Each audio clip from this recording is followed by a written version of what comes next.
have we got today? We have an engine system fault, which means that there's possibly something wrong with the turbo actuator. So in the exciting life of owning a Discovery 3, this is another problem that has manifested for me. I'm going to have a little look and see if I can get down to the actuator arm, see if I can manipulate it, whether it is sticking or not. So we have to remove the battery cover and underneath the casing, so we're going to get that all off so that we can get down in here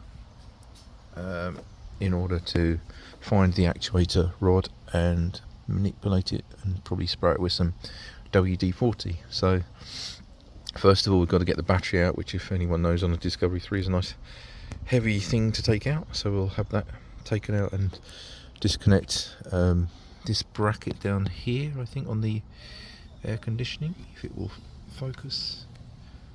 And I think there's a heat shield in there, which is hard to see. Just about see the edge of it down there. Just to get some access in there, and hopefully check that our actuator rod's freed up and get rid of that engine error.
Right, it looks like we've got a heat shield down here.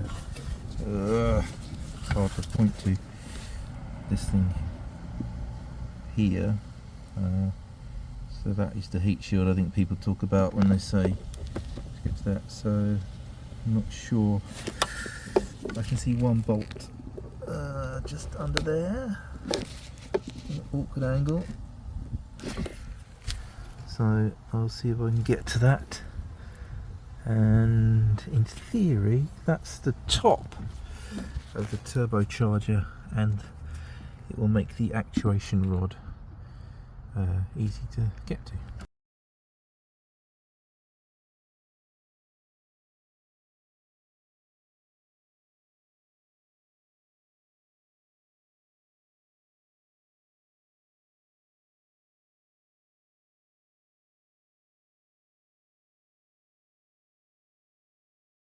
There we go, that is the top of the actuator rod.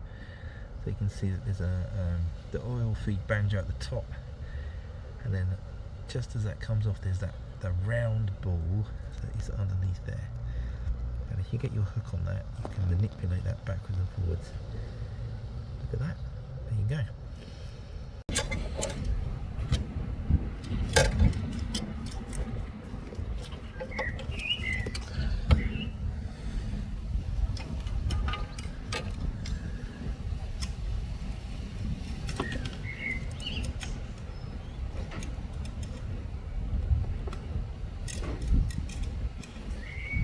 Right, so after a lot of faffing around, I have put everything back together after spraying lots of WD-40 onto my actuator arm. I'm now going to start the engine and see whether the error's gone. I haven't cleared the codes with the code reader, I'm just going to see whether the actual error has gone. One thing I have noticed is if I switch the ignition off, on and off, although you won't be able to hear it on the speaker here, I can hear the actuator arm going in and out. So that in itself sounds good, because earlier it wasn't doing that. So let's just see if the error's cleared on the dash.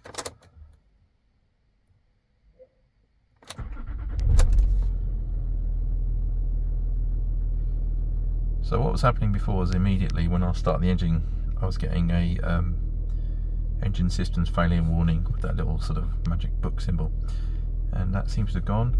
And also I can hear the engine isn't running low power when you rev it. So it seems that putting a bit of WD-40 onto the actuator arm has freed it up enough, and now we know where it is. It should be simple to do again if it gets a bit sticky again. Hopefully that's of use to some other people.